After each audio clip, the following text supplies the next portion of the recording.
Hola, Dios te bendiga, espero que estés muy pero muy bien. Bienvenidos a un nuevo video de la serie Leemos la Biblia en un año. Estamos en la primera epístola a los Corintios y vamos a leer 3 capítulos en este video, el capítulo 9, 10 y 11, metiéndonos en temas que son muy interesantes para aprender y para practicar en nuestra vida cristiana. Siempre agradeciéndoles a ustedes, a nuestro gran Dios por su providencia de salud y también a la editorial Holman que apoya la serie Leemos la Biblia en un año, y nosotros en agradecimiento aquí mostramos la Biblia centrada en Cristo, Biblia devocional, y también estoy leyendo la Biblia de letra súper gigante durante toda esta serie de tipografía 16 de editorial Holman.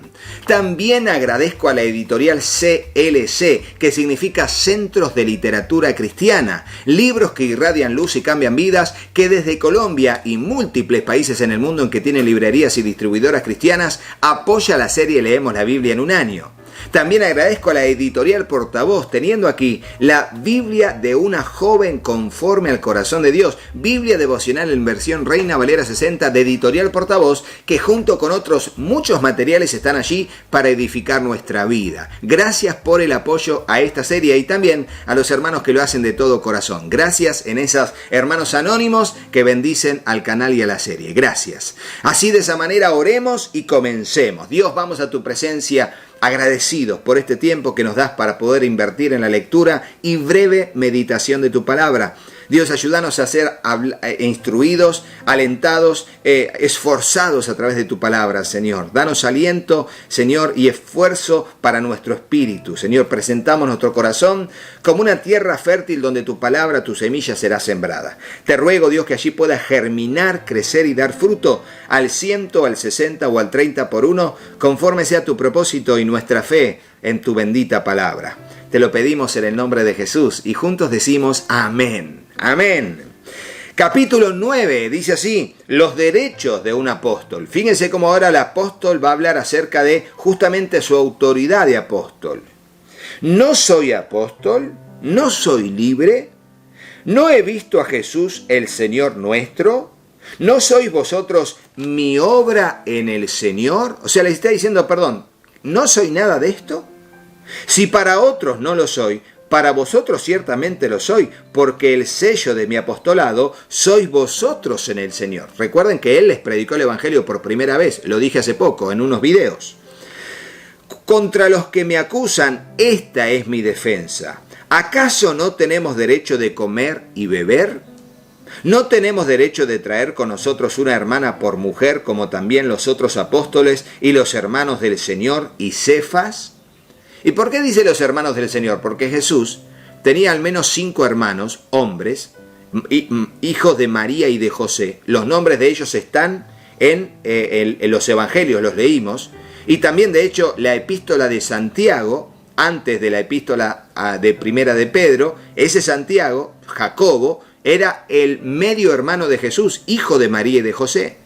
Por eso, los hermanos de Jesús, vamos a leerlo en el capítulo 15, Jacobo y los hermanos creyeron en él luego de su resurrección, como dicen los evangelios. Entonces fueron líderes de la iglesia. Entonces está hablando de otros apóstoles, los hermanos del Señor y Cefas, que es Pedro. Tenían esposa.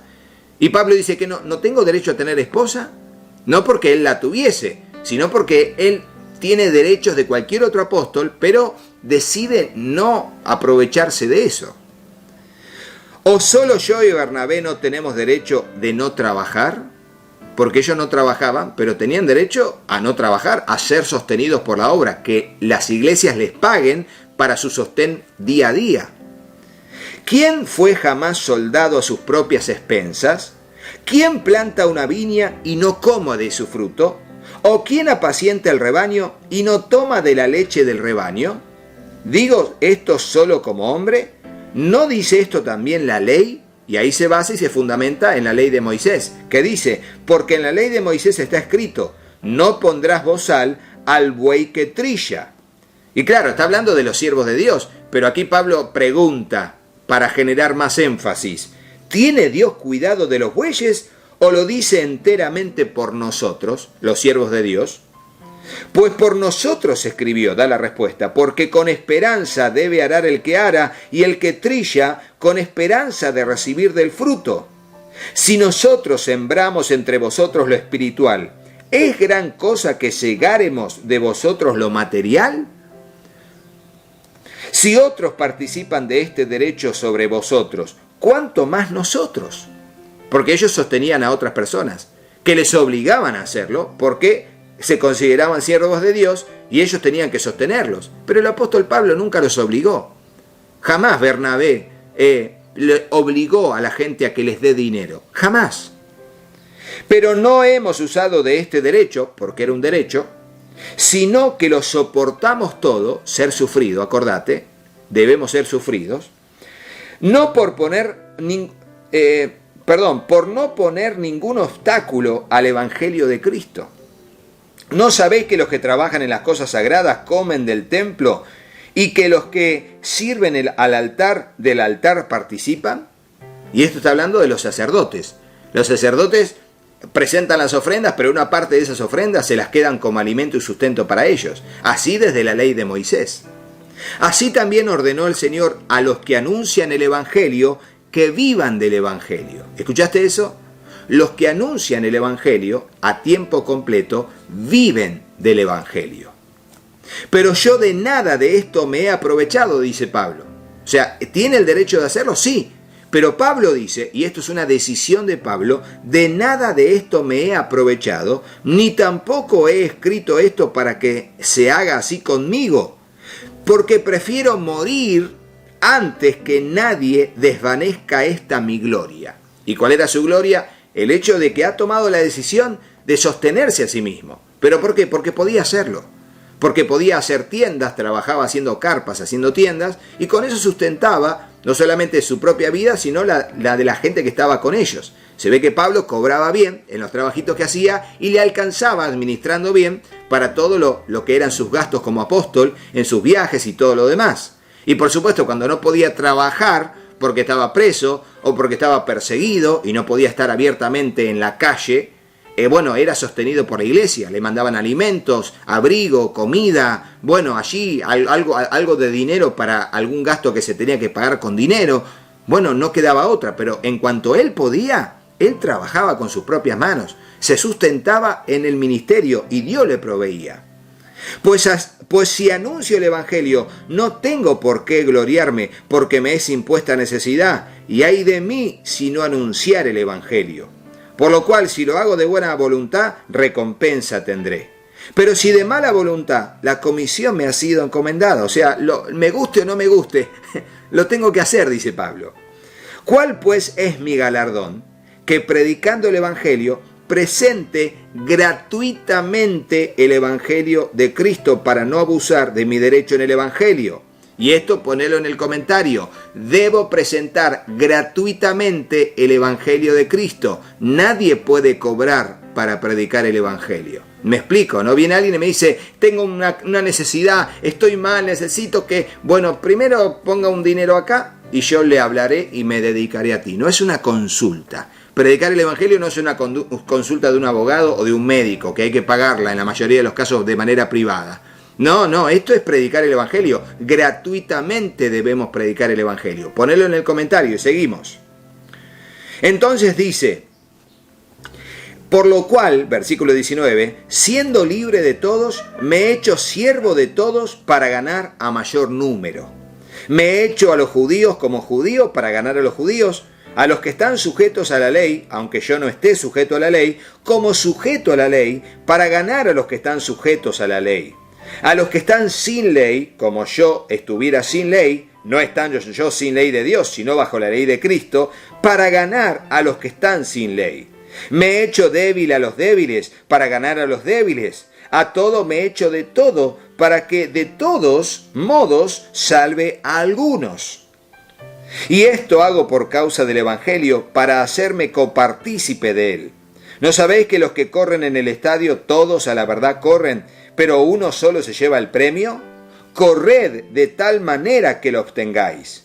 Todo aquel que lucha, de todo se abstiene. Ellos a la verdad para recibir una corona corruptible, pero nosotros una incorruptible. Así que yo de esta manera corro, no como a la aventura. De esta manera peleo, no como quien golpea al aire, sino que golpeo mi cuerpo y lo pongo en servidumbre, no sea que habiendo sido yo heraldo para otros, yo mismo venga a ser eliminado.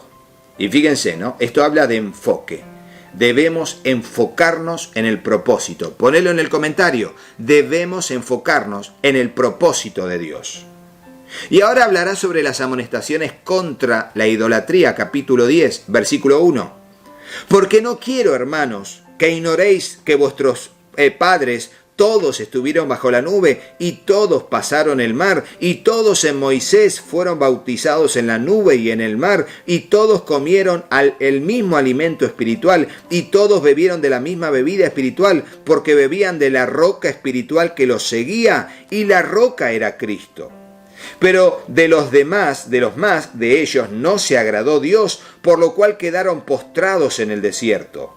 Mas estas cosas sucedieron como ejemplos para nosotros, para que no codiciemos cosas malas como ellos codiciaron. Primer punto, ponerlo en el comentario. Debemos guardarnos de la codicia. Cuidado, la codicia genera idolatría al dinero, a lo otro, a XXX.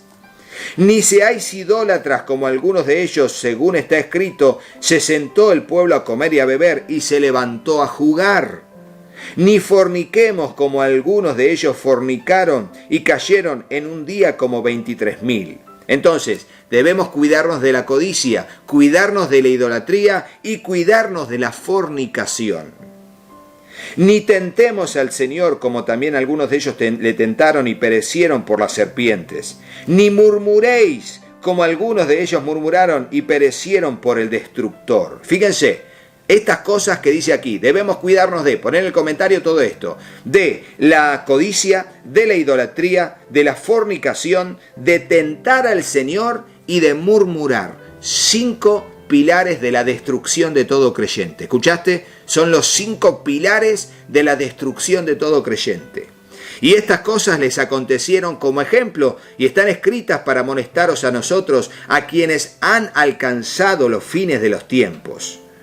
Así que el que piensa estar firme, mire que no caiga. Cuidado, el que esté firme, mire que no caiga. Así que ponele en el comentario, el que piensa estar firme, mire que no caiga. No os ha sobrevenido ninguna tentación que no sea humana, pero fiel es Dios, que no os dejará ser tentados más de lo que podéis resistir, sino que dará también juntamente con la tentación la salida para que podáis soportar. Por tanto, amados míos, huid de la idolatría. De vuelta a lo mismo, ¿no? Como a sensatos os hablo, juzgad vosotros lo que os digo, lo que digo. La copa de bendición que bendecimos, ¿no es la comunión de la sangre de Cristo? ¿El pan que partimos, no es la comunión del cuerpo de Cristo? Siendo uno solo el pan, nosotros, con ser muchos, somos un cuerpo, pues todos participamos de aquel mismo pan. Mirad a Israel según la carne, los que comen de los sacrificios, ¿no son partícipes del altar? ¿Qué digo pues? ¿Que el ídolo es algo, o que sea algo lo que se sacrifica a los ídolos? Antes digo que lo que los gentiles sacrifican, a los demonios lo sacrifican y no a Dios. Y no quiero que vosotros os hagáis partícipes con los demonios. Y esto de que los que sacrifican a los ídolos, a los demonios sacrifican, está sacado de Deuteronomio capítulo 32, versículo 17, que en su momento cuando lo leímos, yo cité este pasaje de la epístola a los Corintios y lo mencioné. Son pasajes paralelos, bases bíblicas del Antiguo y del Nuevo Pacto. Entonces dice, no quiero que seáis partícipes con los demonios. Y ahora el versículo 21.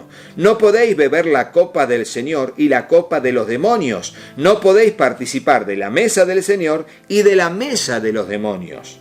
¿O provocaremos a celos al Señor? ¿Somos más fuertes que Él? Haced todo para la gloria de Dios, es el título del versículo 23 en adelante. Y dice algo semejante al versículo 12 del capítulo 6.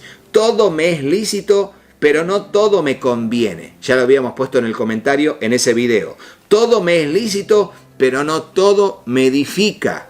Cuidado con esto. Está para subrayarlo, Está para subrayarlo. Todo me es lícito, ponelo en el comentario, pero no todo me edifica. Y ahí tenemos que saber discernir qué me edifica y qué no me edifica.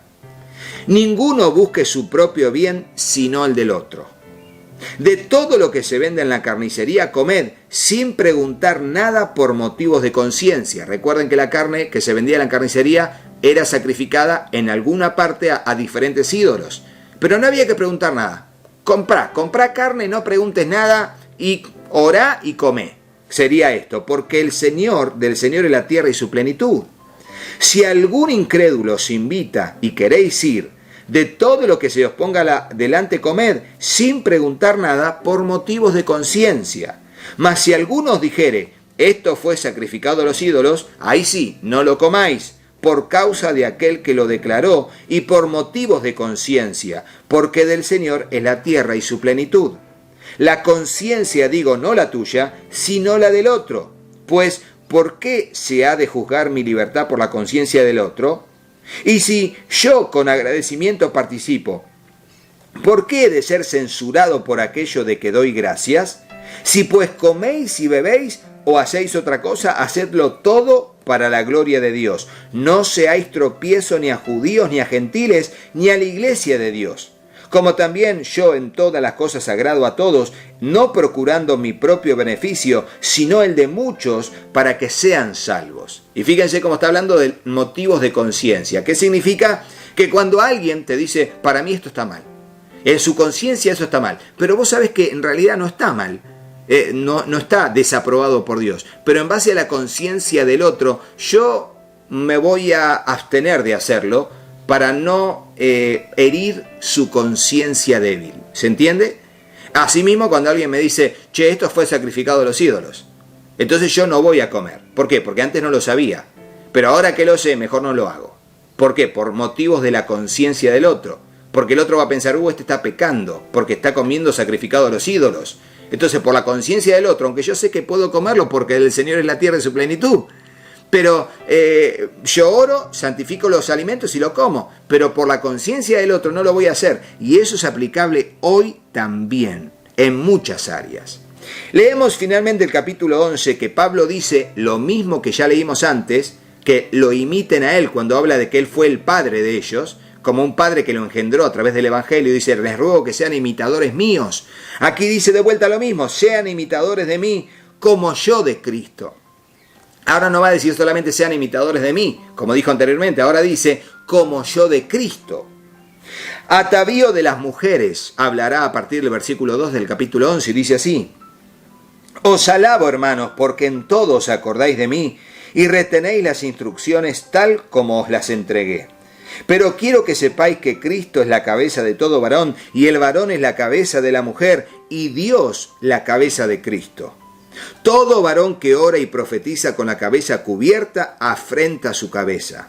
Pero toda mujer que ora o profetiza con la cabeza descubierta, afrenta su cabeza, porque lo mismo es que si se hubiese rapado.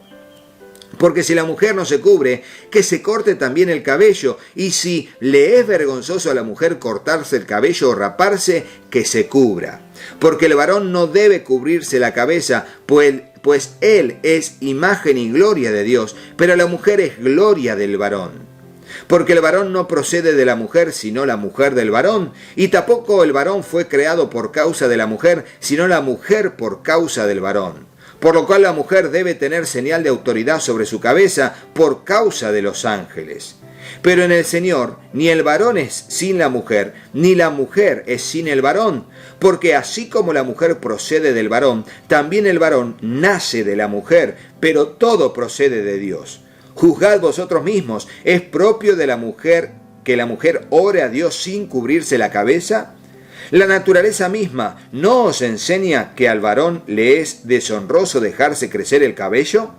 Por el contrario, a la mujer dejarse crecer el cabello le es honroso, porque en lugar del velo le es dado el cabello.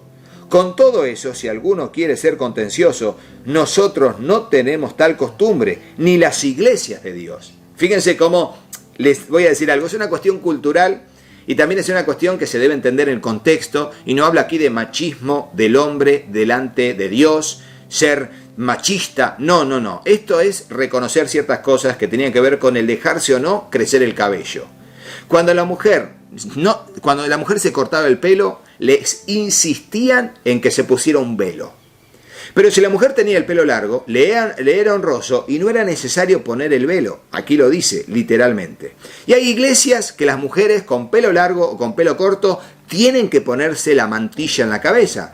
Y otras que se han dado cuenta que no es necesario y no lo hacen. Y ni uno no está mal y el otro tampoco, porque son razones de conciencia. Si creen que está bien hacer eso, háganlo. Si creen que no está bien hacer eso, porque en realidad no está mal ni desaprobado, no está mal que no lo hagan. Y vamos a leer finalmente los abusos en la cena del Señor en el versículo 17 en adelante, y dice así: pero al anunciaros esto que sigue, no os alabo, porque no os congregáis para lo mejor, sino para lo peor. Pues en primer lugar, cuando os reunís como iglesia, oigo que hay entre vosotros divisiones, y en parte lo creo, porque es preciso que entre vosotros haya disensiones, para que se hagan manifiestos entre vosotros los que sois aprobados. Cuando pues os reunís vosotros, esto no es comer la cena del Señor. Porque al comer cada uno se adelanta a tomar su propia cena, y uno tiene hambre y otro se embriaga. Pues ¿qué? ¿No tenéis casas en que comáis y bebáis? ¿O menospreciáis la iglesia de Dios y avergonzáis a los que no tienen nada? ¿Qué os diré? ¿Os alabaré? En esto no os alabo. Porque antes la cena del Señor no era un pedacito de pan y tomar un poquito de vino o jugo de uva, según las iglesias hoy en día, sino que eran cenas, donde había vino y donde había comida y donde había que comer moderadamente, pero siempre todos, esperándose unos a otros y compartiendo todos para que ninguno padezca necesidad. Pero unos comían, otros tomaban y tomaban hasta que se embriagaban. Un desorden, era terrible. Y Pablo le llama la atención con respecto a esto, ¿no? Era algo cultural de aquel entonces. Hoy en día no se hace así. La cena del Señor es comer un poquito de pan y tomar un poquito de vino o jugo de uva en algunas iglesias. En aquel tiempo eran cenas, eran encuentros con comida y con bebida, pero recordando la última cena del Señor. Y a eso vamos. Versículo 23. Institución de la cena del Señor, y dice así: porque yo recibí del Señor lo que también os he enseñado, que el Señor Jesús, la noche que fue entregado, tomó pan, y habiendo dado gracias lo partió y dijo: tomad, comed, esto es mi cuerpo que por vosotros es partido, haced esto en memoria de mí. Y asimismo tomó también la copa después de haber cenado, diciendo: esta copa es el nuevo pacto en mi sangre. Haced esto todas las veces que la bebiereis en memoria de mí. Así que, pues todas las veces que comiereis este pan y bebiereis de esta copa, la muerte del Señor anunciáis hasta que Él venga. Y este es el sentido de la cena del Señor. Y ahora va a decir justamente qué significa tomar la cena indignamente. Un poco de lo que ya dijo y un poco de lo que va a decir ahora y las consecuencias de ello. Versículo 27. De manera que cualquiera que comiere este pan o bebiere esta copa del Señor indignamente, deshonestamente, con desorden, todo esto que mencionamos, será culpado del cuerpo y de la sangre del Señor. Por tanto, pruébese cada uno a sí mismo y coma así del pan y beba de la copa. Porque el que come y bebe indignamente sin discernir el cuerpo del Señor, juicio come y bebe para sí. Por lo cual hay muchos enfermos y debilitados entre vosotros, y muchos duermen. Y fíjense cómo dice muchos duermen, o sea que por tomar la cena indignamente y de esa manera no respetar cosas que deben ser honradas y respetadas, finalmente algunos estaban enfermos, otros, como dice aquí, estaban debilitados y otros hasta habían muerto. Esto de dormir significa que murieron. Rodo, por tomar la cena indignamente, sí, totalmente, ¿no? Y bueno, no tenemos mucho más datos que esto, pero finalmente va a decir el versículo 31, si pues nos examinásemos a nosotros mismos, no seríamos juzgados. Mas siendo juzgados, somos castigados por el Señor para que no seamos condenados con el mundo. Así que, hermanos míos, cuando os reunís a comer, esperaos unos a otros. Si alguno tuviere hambre, coma en su casa para que no os reunáis para juicio. Las demás cosas que las pondré en orden cuando yo fuere. Y allí termina el capítulo 11 y así también termina la lectura de este video. Fíjense cómo llama a la reflexión y al autoexaminarse para tomar un concepto equilibrado de quiénes somos qué estamos pensando, cuáles son nuestras actitudes, cómo deben ser pesadas delante del Señor y cómo debe ser nuestro comportamiento a propósito de eso, Bueno, hasta aquí la lectura de este video. Le doy gracias a ustedes por estar allí. Le doy gracias también a nuestro gran Dios por su providencia de salud. Y también agradezco a las editoriales que apoyan la serie. En principio agradezco a la editorial Holman, teniendo aquí la Biblia centrada en Cristo, una Biblia devocional muy recomendable. Y también estoy leyendo la Biblia de letras super gigante tipografía 16 de editorial Holman. También agradezco a la editorial CLC, que significa Centros de Literatura Cristiana, libros que irradian luz y cambian vidas, que desde Colombia y múltiples países en el mundo en que tienen librerías y distribuidoras cristianas, apoya, gracias a Dios, la serie Leemos la Biblia en un año. También agradecemos a la editorial Portavoz, la editorial de la Biblia de una joven conforme al corazón de Dios, y también otros tantos materiales que les hemos mostrado durante toda la serie, que son parte de la editorial Portavoz, quien apoya la serie Leemos la Biblia en un año. Muchas gracias, pero acuérdense, no se vayan de este video sin hacerle caso a mis hijos. Hola, yo soy Katy. Si te gustó el video, ponle me gusta y déjanos un comentario. Hola, yo soy Juanpi. Suscríbete al canal y activa la campanita. Y acordate de compartirlo con tus amigos. ¡Que Dios los bendiga muchísimo! Y hasta el próximo video. ¡Chao, chao!